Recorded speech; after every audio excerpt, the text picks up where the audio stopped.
on est sur le territoire du parc naturel régional du Queyras. Il a été créé il y a bientôt 40 ans, en 1977. C'est une structure qui est basée sur le volontariat, c'est-à-dire que c'est les acteurs locaux qui se réunissent pour définir un projet de territoire qui est soumis au ministère de l'Environnement et qui, s'il est labellisé, donne le label parc naturel régional.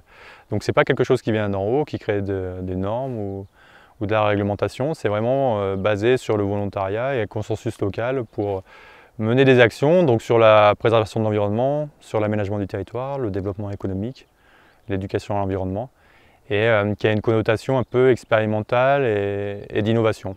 Voilà. Donc on est un petit territoire, un petit parc, il y a 10 communes pour 2500 habitants.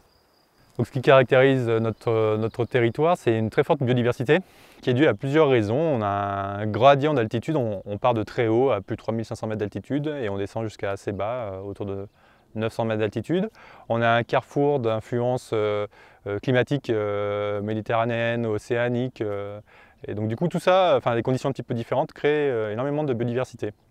Mais ce qui caractérise également, c'est son agriculture, parce que tous les paysages que vous pouvez voir ont été façonnés dans le temps par les agriculteurs.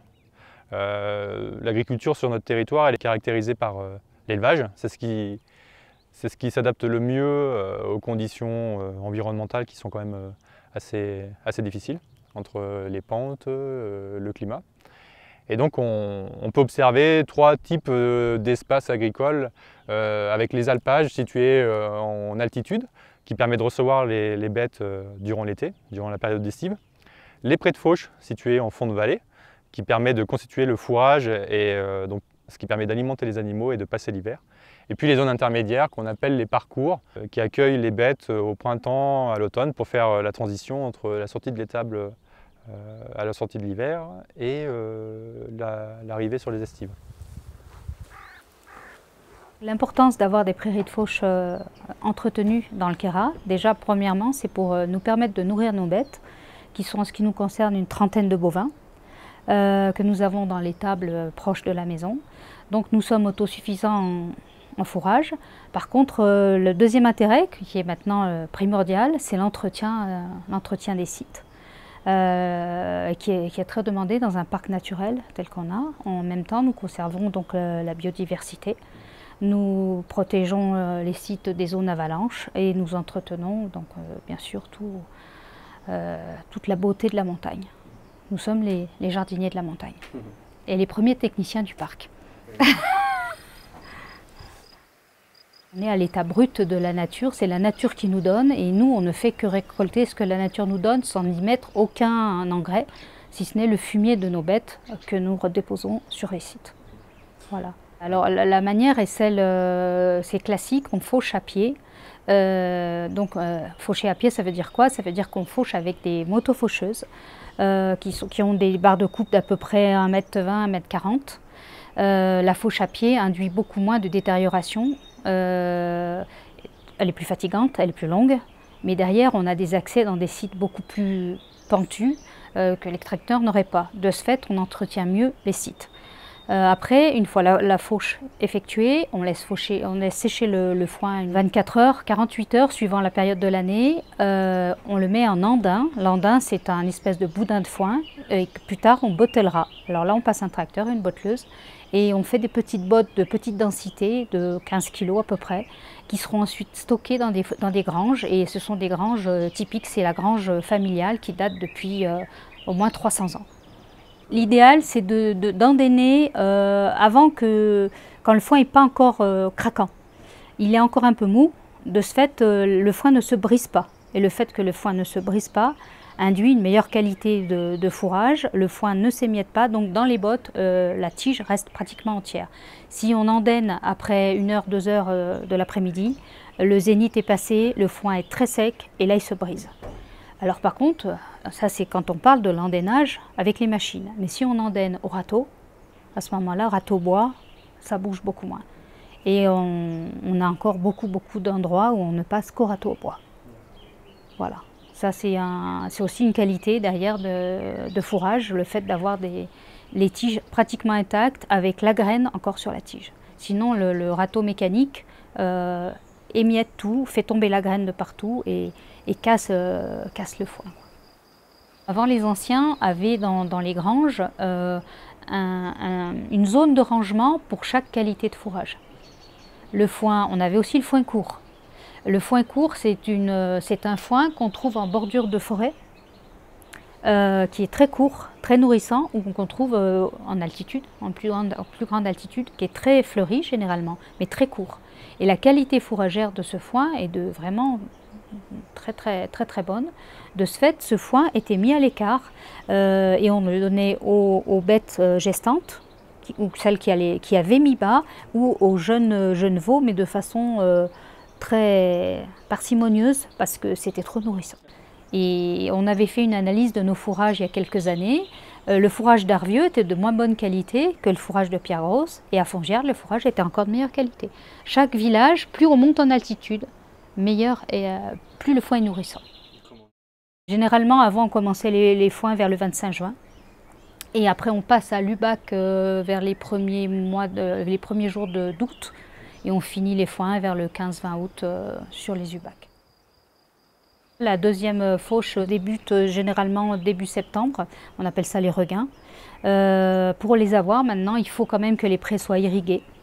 Et sans irrigation, on perd le regain. Et depuis, en ce qui concerne notre secteur sur Pierre-Grosse, il n'y a plus du tout de canaux d'irrigation.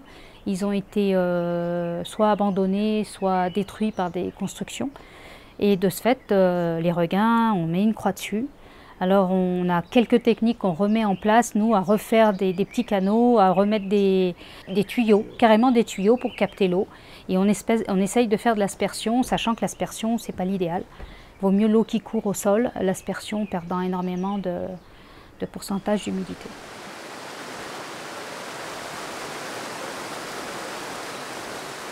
On se trouve ici au début du canal de Péas, donc le torrent de Péas. C'est un torrent qui coule de sa source jusqu'à Château et rentre après, va dans le Guil. Il y a eu au cours des siècles, plusieurs dérivations de canal, c'est-à-dire que pour arriver au-dessus de Mériès, il y avait 4 canaux d'irrigation qui amenaient l'eau de ce torrent. Là, ça a été abandonné longtemps, juste après les inondations 58 et tout ça, parce qu'il y avait de la déprise, il y avait les gens qui étaient partis, donc il n'y avait plus assez de monde pour mettre en œuvre l'entretien du canal. Donc dans les années 90, la mairie, avec des fonds, avec l'ONF, a décidé de remettre en route le canal. Le principe, c'était ce canal sert à retenir la terre et les eaux qui coulent des versants. Le principe aussi, c'était de dire à Mériès, c'est un coin tout sec plein sud, si on peut ramener de l'eau, c'est bien. On a décidé de remettre le canal en route, aidé aussi par des outils, puisque avant, si les gens sont partis et qu'il n'y avait plus de main d'œuvre, nous, on n'a pas de main d'œuvre, mais c'est vrai qu'il y a des outils genre mini-pelle et tout ça qui permettent quand même d'aller un peu plus vite. Alors, par rapport à la régulation du débit, c'est donc les portes sont coulissantes. Il y en a toujours une qui est ouverte quand il y a trop d'eau pour que ça retourne au torrent. Et on a mis donc des fers à béton tous les 10-15 cm, de façon, on voit bien que là au fond, les cailloux se sont posés contre ces fers à béton. Et donc ça, même la porte ouverte, l'eau ne passerait plus et ça retourne. Parce que le gros problème de l'orage et de l'augmentation du courant, c'est que s'il y a trop d'eau après, surtout au début c'est souvent caillouteux, on a tout le canal qui peut repartir directement au torrent et c'est autant de boulot. Donc ce système va pas trop mal pour ici. Le canal, il fait à peu près 4 km de long et à la fin, il arrive à peu près 60 mètres au-dessus des prés de Foch. Donc là, on est parti sur un tuyau de Plymouth de 120 et on a donc la pression pour faire de l'aspersion. Alors, pourquoi de l'aspersion? Pareil, manque de main d'œuvre, on ne peut pas commencer à refaire les petits canaux dans les prés. On ne peut pas se dire, tiens, on a du temps à passer dans la journée, à attendre que l'eau arrive en bas du pré. Je crois que ça, c'est un peu dépassé. On n'est plus à cette époque-là, où on avait 3 vaches et on pouvait dire aujourd'hui, ma corvée, c'est de... Bon, c'est peut-être dommage, mais c'est comme ça, quoi. Donc l'aspersion, c'est le meilleur des moyens pour éviter de passer trop de temps, sachant que les canaux de haute altitude, ils ont quand même leurs problèmes, puisque c'est des canaux, là l'eau elle doit être à 4 degrés, donc si on commence à arroser maintenant, on refroidit les sols, donc on a ce problème-là avec les canaux. Ça sert à quelque chose, Ça serait peut-être meilleur de le faire par submersion parce que la température du sol, ça permettrait de réchauffer l'eau. Bon, voilà, c'est pas la panacée, c'est beaucoup de temps à passer, mais de l'autre côté, on se dit que c'est plutôt mieux et c'est aussi un gros plaisir. Avec ce canal, il y a un plateau qui fait pas loin d'une vingtaine d'hectares. Donc on doit en irriguer à peu près les 3/4 et c'est du foin. Donc l'intérêt, c'est que ça nous a permis quand même de refaire du sursemis, c'est-à-dire rajouter. Donc pays comme Mériès, c'est plein sud. On a quand même un appauvrissement de la végétation, c'est-à-dire qu'on a des graines qui vont peut-être tomber sur le sol mais jamais germer. Donc il y a des endroits qui méritent qu'on rajoute de la graine dessus. Par contre, si on met des graines et qu'on n'arrose pas, c'est pas possible, elles vont pas pousser. Ou alors on a de la chance et on dit pendant 3 semaines il fait du... Et donc ça serait de la malchance aussi. Le principe, c'est se dire on remet des endroits en état, c'est-à-dire des endroits qui n'étaient plus fauchés redeviennent fauchables, et on peut arriver à faire une deuxième, on va dire un regain, parce que c'est quand même pas une deuxième coupe, vu que la végétation ici s'arrête assez vite. Mais un regain, c'est quand même intéressant parce que pour des vaches qui ont du lait, pour les cochons mangent du regain et tout ça, c'est un petit plus d'une alimentation que, disons, au moins on sait que le canal il sert à quelque chose. Mais c'est surtout important pour remettre en herbe des parties qui se sont appauvries en fait.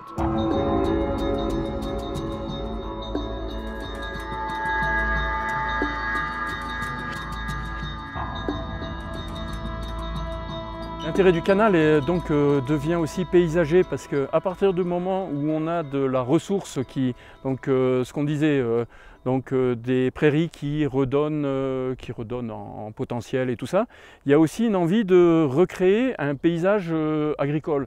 C'est-à-dire on est conscient dans le Queyras d'avoir beaucoup de biodiversité et tout ça, mais c'est important d'avoir au milieu des prés de fauche, on a des pins, on a des feuillus, on a un peu de tout. On les entretient de façon à ce que les vaches puissent manger dessous, ça veut dire que les tracteurs peuvent passer sans se faire rayer et tout ça. Et on a une impression quand on se balade là-dedans de paysage entretenu, c'est-à-dire qui ne se ferme pas, qui va se réouvrir. Et donc c'est quand même vachement important parce que tout est une suite logique. On va dire le canal améliore quelque chose, ce quelque chose est encore amélioré parce qu'on décide que derrière nous ça doit être beau. Et donc il y a beaucoup de sensibilité en fait par rapport au paysage. Le paysage, c'est un peu comme quand on fauche, hein. Quand on fauche, on se retourne, on voit tous les andins qui sont faits et tout ça. Qu'est-ce que c'est beau! Voilà. Le principe, c'est une chaîne. On a un canal, il peut arroser, il nous permet d'avoir du foin supplémentaire, mais aussi ça donne envie de rester dans un paysage géré, modelé par l'homme. C'est fou comme un arbre qui n'est pas taillé, c'est un arbre. Un arbre qui est taillé, c'est l'homme y est passé pas loin, quoi. Donc c'est important de garder cette façon de voir, quoi. Donc, l'objectif de ce projet, c'était de recueillir ces savoirs dans l'idée de les transmettre, de les valoriser. Donc on s'en sert d'ores et déjà à travers l'édition de fiches techniques, la parution à venir d'un livre grand public sur ces savoirs, et que l'on transmet auprès des projets d'installation des jeunes agriculteurs sur le territoire, avec un partenariat également avec le lycée agricole de la région, et à venir aussi peut-être une valorisation sur les sites internet de différents partenaires.